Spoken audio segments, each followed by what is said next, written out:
Good morning বন্ধুরা, সবাই কেমন আছো? আশা করছি সবাই খুব ভালো আছো, আমরাও ভালোই আছি। আর আজকে হলো রোববার, তো আজকে ব্লগটা এখন থেকে শুরু করলাম। আর আমি আজকে হলো যে রান্নাঘরে কারণ সকালে জল খাওয়া রেডি করছি। আর একটা কথা জানো, আমি আজকে সকাল সকাল রান্নাঘরটাকে ঝেড়ে নিয়েছি। উপরটা পুরো আমার ঝাড়া হয়ে গেছে। আর এখন শুধু নিচটাও ঝাড়া, সরি এই পাশের এগুলো সব ঝাড়া হয়ে গেছে। এখন শুধু এই যে সেলগুলো, তারপরে এই যে ওয়ালগুলো, এগুলো এখন মুছবো। তো তার আগে ভাবলাম সকালে জলখাবারটা রেডি করে নিই, সবাইকে সকালে জলখাবারটা দিয়ে নিই। আর দুপুরে রান্নার যা জোগাড় করার আছে ওগুলো করে, হ্যাঁ বানিয়েছি, তো ওগুলো জোগাড় করে তারপরে এই যে যা এগুলো সব মুছবো। তো ওই জন্য ওই যে বাসন রাখার ঝুড়িটা আমি আর ডাইনিং থেকে আজকে আর এখানে আনিনি। ভাবলাম থাক ডাইনিংয়ে এই জায়গাটা মুছে নিই, তারপরে আইনে রাখবো। তো বাবা চলে আসছে ফ্রেশ হয়ে, তো চলো আমি বাবার জন্য ঝুড়িটা বানিয়ে নিই। বসিয়ে দিলাম, তাওয়াটা একটু জল দিয়ে ধুয়ে বসিয়েছি, কারণ সারা রাত নিচে থাকে, তো ওই জন্য একটু সকালবেলা তাওয়াটা বসানোর আগে একটু জল দিয়ে ধুয়ে নিই। তো বাবা খাবে রুটি দিয়ে লাউয়ের ঝোল। তো লাউয়ের ঝোল করা হয়ে গেছে। আর এখানে আছে হলো আলু কুয়াশার তরকারি বসিয়েছি। তো আবার কটা সয়াবিনও দিয়েছি, কারণ আমার বড় ছেলে আবার একটু সয়াবিন দিলে তরকারিটা খাবে। কালকে জিজ্ঞেস করেছিলাম আলু কুয়াশার তরকারি করবো সকালে, তো খাবি? প্রথমে তো মুখটাকে একটু বানালো, তারপরে যখন বললাম যে সয়াবিন দিব, খাবি? তখন বলে কি হ্যাঁ ঠিক আছে খাবো, মানে সয়াবিনটা দিলে খাবে আর কি। তো এখানে কুয়াশালো তরকারি হচ্ছে, মাত্রই জলটা দিয়েছি, তো ফুটুক, ঢাকা দিয়ে রাখবো। ফুটার পরে দিয়ে একটা টমেটো দিয়ে দেবো। তো চলো বাবার জন্য রুটিটা করে নিই। এই যে এখানে আটার গোলা কেটে রেখেছি দুটো। আর বাকি আজকে রোববার না, ওই জন্য সবাই একদম ঘুম। আমার দুইও ছেলে, বড়ো ছেলে মানে উঠেছে নাকি, গলার আওয়াজ পেয়েছি। ছোটো জন তো ঘুম, তোমাদের দাদাভাইও শুয়েছিল। এখন সবাইকে ডেকে আসলাম যে হয়ে গেছে অনেক টাইম, উঠো এবার সকালে জল খাওয়াটা সারো, কারণ আমি আবার একটু ড্রয়িং রুম আর মাদের রুমটা ছাড়ার মানে ইসে আছে, তো দেখি কতটুকু কী করতে পারি। তো চলো বাবাকে আগে রুটিটা বানিয়ে দিই। দেখে নাও একবার বারান্দাটা, দেখে নাও, দেখলে আর বোঝা যাবে। তো এদিকে দেখো বন্ধুরা, এক সাইডে পটলের তরকারি, আর এক সাইডে যে ভাতের জলটা বসিয়ে রাখলাম। তো ভেবেছিলাম আগে ঘরগুলো ঝাড়বো, তারপর ভাবলাম না আগে রান্নাটা সেরে নিই, না অনেকটা লেট হয়ে যায়, ওই জন্য ভাবলাম আগে রান্নাটাই সেরে নিই, তারপরে না হয় ঘরগুলো ঝাড়বো। তো এদিকে দেখো পটলের তরকারিটা হয়েই আসছে, আর বাকি রান্না তোমার ডাল ডিম এগুলোও হয়ে গেছে। আর এই সাইডটা পুরো আমি একদম পরিষ্কার করে নিলাম এসে দিয়ে, এই যে এই লিকুইডটা দিয়ে। তো এখন এখানেই রাখলাম, কারণ এই জায়গাটা মুছবো। তো এই পিল লিকুইড দিয়ে আর হলো স্কচ ব্রাইট দিয়ে পুরো সেগুলো সব সরিয়ে মুছে, তারপরে মানে স্কচ ব্রাইট দিয়ে আগে মুছলাম, তারপরে দিয়ে আবার কাপড় দিয়ে মুছলাম, উপরে ওয়ালগুলোও মুছে দিলাম। এদিকে যে মিক্সচার জারটাও একটু মুছে দিচ্ছি, টেস্ট করা হয় না ওই জন্য। তো মুছে তারপরে এই যে বাসন রাখার একটা নিয়ে আসলাম, ততক্ষণ থেকে দুধওয়ালা আঙ্কেল চলে আসছে, তো দুধও নিয়ে আসছে। তো দুধটা এখন গরম বসাবো। তো এই যে পটল তরকারিটা নামিয়ে তারপর দুধটা গরম বসাবো। আর এদিকে যে ড্রয়িং রুমের ওই পাশের জানলাগুলো সব খুলে দিলাম, আর এই চেয়ারটাকে টেনে দিচ্ছি, কারণ ঝাড়া আরম্ভ করিনি, অল্প খালি উপরটা ঝাড়ছিলাম, ঝাড়বো একটু পরে। রান্নাটা হয়েই আসছে, ভাতের জলটা গরম বসেছি, গরম হলে পরে চাউলটা দেবো, ততক্ষণে ঝাড়তে পারবো। আর এদিকে মার রুমে দেখো এগুলো সব এই যে এখান থেকে নামিয়ে এখানে রাখলাম, তোমার ছেলেকে সরি আমার বড় ছেলেকে দিয়ে রাখালাম। আর এখানে যে বিছনাগুলোরে সব এভাবে করে রেখে দিলাম। তো আসবো আমি, এই জানলার পর্দাটা হলো আমার, এই যে এই জানলার পর্দাটা, এই যে এই পর্দাটা, ছেলেকে বললাম বাবা পর্দাটা খুলে দে, এই পর্দাটা দিয়ে আলনাটা একটু ঢেকে দেবো, কাপড় আছে না ধুলাবালি পড়তে পারে, ওই জন্য ঢেকে দেবো।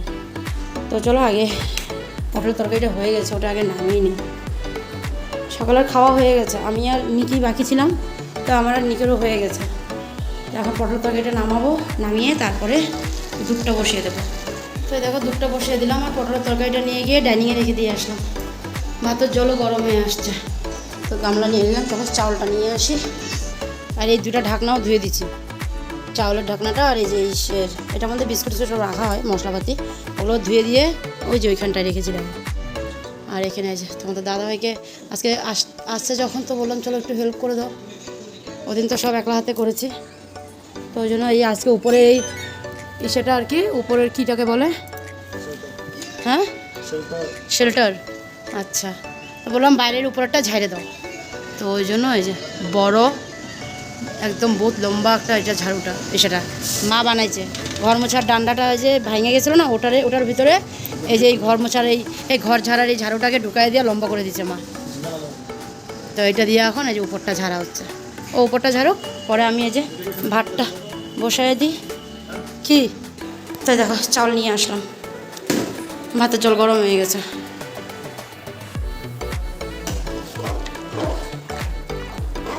চাউলটাও দিয়ে দিলাম আর অল্প কটা বাসন, অল্প কটা মানে কি ওই যে পটল তরকারিটা বানালাম, এই ফ্রাই প্যানটা আর থালাটা আছে এটাই ধুবো। আর বাকি এই সাইডের এইগুলো ওয়ালগুলো সব মোছা হয়ে গেছে। এখন শুধু এই গ্যাস চুলার এখান থেকে নিয়ে এই অত পর্যন্ত এই মোছাটা বাকি আছে, বাস তারপরে হয়ে যাবে। তো চলো ভাতটা হোক, ততক্ষণ আমি যাই গিয়ে একটু ড্রয়িং রুমটা দেখি কতক্ষণ ঝাড়তে পারি, ঝাড়ে নিই, ততক্ষণে ভাতটা হয়ে যাবে। ঝাড়াটাও যদি হয়ে যায়, ভাত হতো তো ঝাড়া হবে না তথাপিও, কারণ এই জানলা টান্না সব আছে। হ্যাঁ বলো, জানলা টান্না সব আছে না, ঝাড়তে ঝাড়তে সময় লাগবে গো অনেকটাই। তো চলো ঝাড়ি। এত মানুষ আমার হেল্প করছে আজকে, ভাবছিলাম তো ভিডিওটা করতে পারবো না, কারণ এই যে ঝাড়াটারা তো হয় না। এই যে দেখো অবস্থা, অতটুকটা হয়েছে। তোমার দাদাভাই পিছনেরগুলো ঝাড়ে দিল, আমি সামনেরগুলো ঝাড়লাম। আর এই যে দিবানটা আর ওই সোফাটা সামনের দিকে টেনে নিয়ে আসছিলাম, ওই পিছনটা মুছে মুছে আবার ওগুলো জায়গায় রাখলাম। তো এদিকে আমার বড় ছেলেও আমার হেল্প করে দিচ্ছে, দেখো এটা মুছে দিল, তারপরে ওই যে এখন টিভিটা মুছতেছে, তারপরে আবার এই যে এই বক্সগুলো মুছলো। বলতেছে মা তোমার হেল্প করে দিচ্ছে, কী আর হেল্প করবি। তারপরে ওর এত ইচ্ছা হেল্প করার, পূজার ঝাড়া, ওই জন্য বলে ও হেল্প করবে। ওই যে পূজা আসতেছে ওই জন্যই তো বলে। তো যাই হোক আজকে একটু বেশ হেল্প পাইতেছি আর কি, ওদিন হেল্প পাই নাই, আজকে সবাই একটু হেল্প করতেছে। বাবারে, এই জায়গাটা দেখো, এই যে এই জানলাগুলো সব খুলে ঝাড়লাম, এই যে ঝাড়া হয়ে গেছে খুলে। আর আবার এখন এই যে সিটকানি লাগাই দিলাম, কারণ এখন এই জায়গাটা ঝাড়ু দিলাম, এখন মুছে আবার সোফাগুলোকে এখানে টেনে দেবো। তো ওই জন্য জানলাগুলো তারপর বন্ধ করতে পারবো না, তো ওই জন্য এখন বন্ধ করে দিলাম, এখন এই জায়গাটা মুছবো। তো চলো এই অল্পটুক দেখানোর জন্য, কারণ এখন অবধি আমার অনেকটাই পড়ে আছে, এখনও এই সাইডটা হয় নাই। তো তারপরে মাদের রুম আছে, তো চলো পরে দেখা হচ্ছে, কারণ ওরা আমার এত হেল্প করছে, ওদিকে না দেখালে তোর ভালো লাগে নাকি বলো। ওই জন্য ভাবলাম একটু দেখাই সবাইকেই। বাবা ধরে না। আর আমার শোনো পাপ্পা বহুত হেল্প করে দিতেছে, একবার দিবানে বসে, একবার সোফায় বসে, কত হেল্প করতেছে আমার।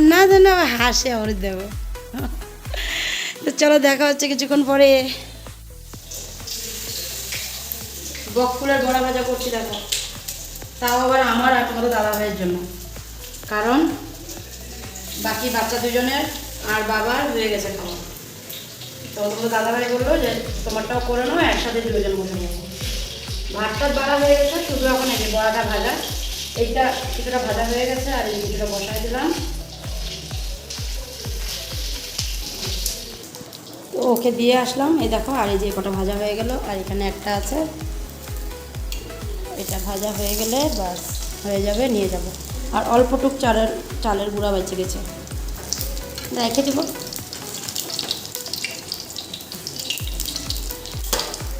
তো এই দেখো নিয়ে আসলাম আমার জন্য।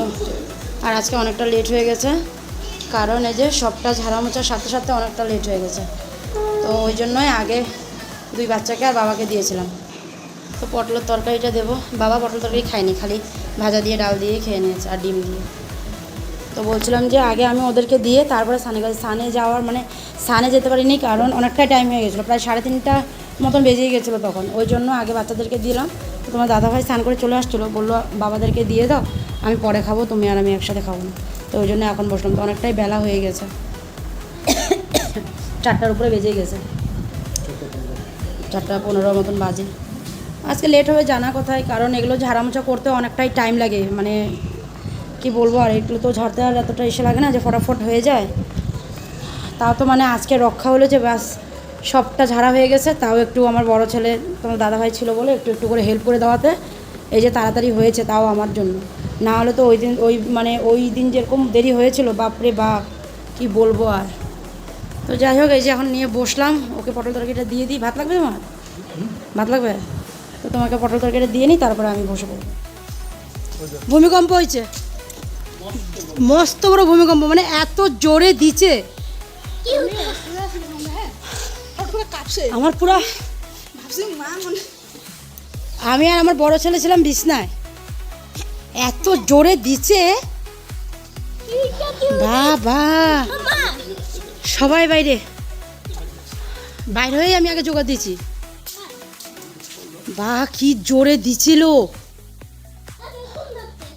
বাইর হয়েও আমরা 5-10 মিনিট দাঁড়ায় আছি, তখনও হিলতেছিল না, ভালো জোরে দিছে। আর আমার বড় ছেলে বলে কি মা মা আমি যাইতেছি না, আমি ফ্যানটা বন্ধ করতেছিলাম। না তোজো আমাকে বলতেছে মা মা দাঁড়াও, আমি দাঁড়াম ফ্যানটা বন্ধ করে যাই। বাবা কি জোরে দিছে, আমার বুক পুরো এখনো ধক করতেছে। উফ, কি জানি কিছু পড়ছে নাকি ভিতরে, চলো যায় দেখি। কিছু পড়ছে, আমার বাসন কিছু পড়ছিল মনে হয়। আমার মোবাইলটা পুরো বাবা কি পড়ছিল নাকি দেখো তো, কিছুটা আওয়াজ হয়েছে। হ্যাঁ কি পড়ছে? ও এই ডয়ারগুলো সব খুলে গেছে। না দুধ পড়ছে, এই দেখো কিরকম হিলছে, ভাবো দেখো দুধ পড়ে গেছে। মা গো মা, দুধ পড়ছে, এটা মুছতে হবে। বাবা ভালো জোরে দিছে, জানলা সামনা সব খুলে গেছে। মা গো আমার এখনো বুক কাঁপতেছে। হ্যাঁ বাবা, না বড় ছেলেকে বলতেছে একটু মাকে ফোন কর, আম্মাকে ফোন করতো। এই যে বাপরে বাপ কি জোরে দিছে। মা গো আমার তো পুরো বুক এখনো কাঁপতেছে, এত জোরে মারছে। উফ 5.9।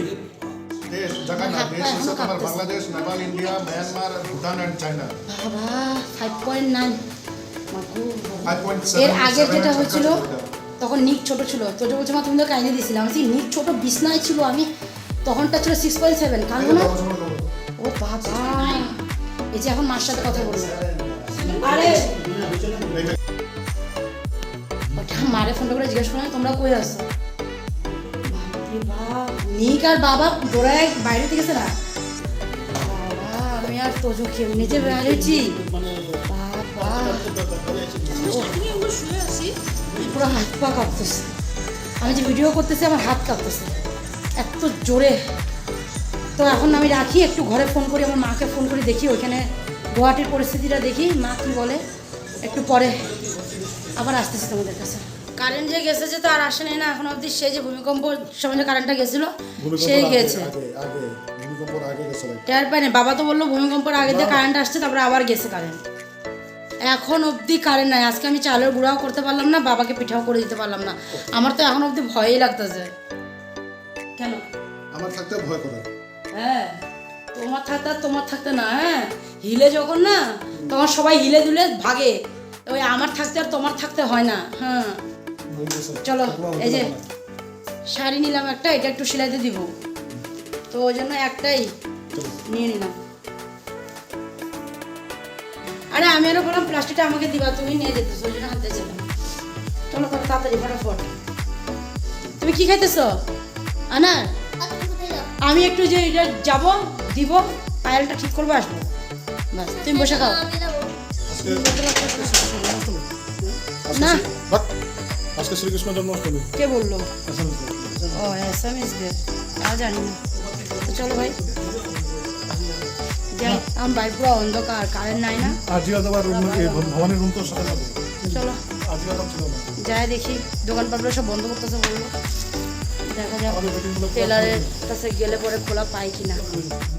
তো দেখো চলে আসছিলাম এই যে টেলারের কাছে, তো শাড়িটা দিয়ে দিলাম।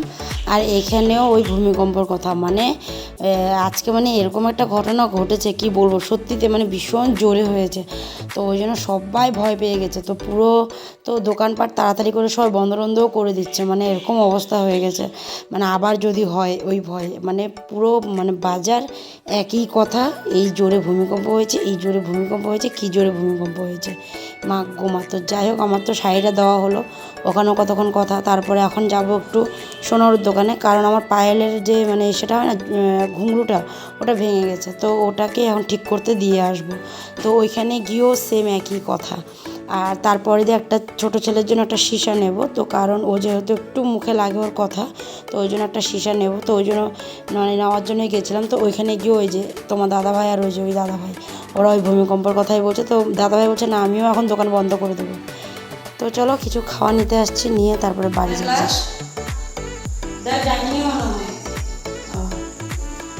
ভাত দেবো, ডাল গরম বসিয়েছি, বাকি বাসটা ধুয়ে দেখতে আসতে। তো গরুবন্দর থেকে যখন আসি অনেকটাই মানে টাইম হয়ে গেছিলো, প্রায় 9:25 মতন হয়ে গেছিলো। তো আসার সময় একটু মোমো নিয়ে আসছিলাম, তো ওটাই আমরা মানে দুই প্লেট আনছিলাম মোমো। তো ওটাকে আমি, বড় ছেলে, ছোটো ছেলে আর তোমার দাদাভাই 4 জন ভাগ করে খেলাম। বাবা যেহেতু এগুলো খায় না, তো ওই জন্য বাবার জন্য আনি নাই। হ্যাঁ, তো আমরা 4 জন মিলে মোমো খেলাম। আমি কখনো খাই না, এবার ফার্স্ট আমি মানে আমি কোনোদিন এরকমভাবে খাই না। এর আগের বার একটা আনছিল এই দোকান থেকেই, তো একটা মুখে দিয়েছিলাম, ভালো লেগেছে। তো ওই জন্য আজকে কী করলাম, নিয়ে আসলাম, একটু খেয়ে দেখলাম। তো ও আবার পাপাকে বলতে হয় যে মা এত এসে করতে মানে বাইরে এসে করছে, খাইছে, বা আমাদের জন্য মোমো আনছে, কিন্তু কখনো মা খায় নাই এইভাবে, যেভাবে আজকে মা খাইলো মোমো। তো আমি প্রায় 4টা মতন খেলাম, ভালোই লাগছে। মানে কি মানে ওইবারই খেয়ে মুখে এত ভালো লেগেছিলো, ওই জন্য আমি এবার আজকে আর কি নিয়ে আসছিলাম যে চলো আমিও খাবো। তো না, তোমাদের সাথে কথা বলতে বলতে ডালও গরম হয়ে গেছে। তো এখন ভাত দেবো, আর আজকে আবার খেলা আছে। তো ওই যে বাবা, তোমার দাদা ভাই ওরা খেলা দেখছে, আর ছোটকা তো ও তো কার্টুন দেখবে। বাবারা বলে কি কার্টুন দেবো, ওগুলো আমি একটু খেলা দেখি। তো আমি এখন তোমার দাদাভাইকে বললাম ওকে একটু সেটা দিয়ে দাও, লুডো। আচ্ছা, ওকে একটু লুডোটা ছেড়ে দাও তোমার মোবাইলে, তুমি আরও একটু লুডো খেলো, তাহলে বাবাকে একটু খেলা দেখতে দেবে। যেহেতু আজকে খেলা, তো দেখার একটা ইন্টারেস্টটাই আলাদা হয় না খেলার। তো ওই জন্য ওই যে ওইখানে এখন বসে বসে তোমাদের দাদা ভাই আর নি, ওই যে দেখো, ওই যে দেখো ওইখানে। আর আমি এখন ওদিকে যাচ্ছি না, কারণ টিভির সাউন্ড প্রচুর মানে দেওয়া আছে। তো মোবাইলে আসতে পারো তো কপিরাইট চলে আসবে, তাই না? ওই জন্য তো এখন আমি বড়ো ছেলেকে খাওয়াবো, ওকে খাওয়ানোর পরে ছোটোটাকে খাওয়াবো। তো চলো আজকে ভিডিওটা এখানেই শেষ করলাম। আগামীকাল আবার দেখা হচ্ছে তোমাদের সাথে। আর রাতে জানি না কি হয়, যেই দিয়েছিল দুপুরবেলা কই, আর ওই ধরো না বিকালে 4:30টার দিকেই তো দিয়েছে, যে দিয়েছে। এখন তো ভয় লাগছে। তোমার দাদাভাইকে বললাম যে আজকে কিন্তু সবাই একসাথে রুমের মধ্যে ঘুমাবা, তুমি আর তোর যাওয়া বেবি রুমে কি যাও না, এখানেই শো। কারণ রাত্রের ব্যাপার কি হয় না হয় জানা নেই। মানে আজকে তো সবাই মানে দেখছো না, দোকানের পাশা সব বন্ধ করে দিয়েছে তাড়াতাড়ি, ভীষণ ভয় আছে আর কি। তো জানি না কি হয় রাতটুকু, তো দেখা যাক। আর এই ভূমিকম্পর উৎপত্তি আমাদের এদিকেরই, বেশি দূরে না। তো ওই জন্যই আর কি। তো যাই হোক, দেখা যাক কী হয় না হয়। কালকে হবে তোমাদের সাথে আবার গল্প। আজকের জন্য tata, bye bye, good night, সবাই ভালো থেকো।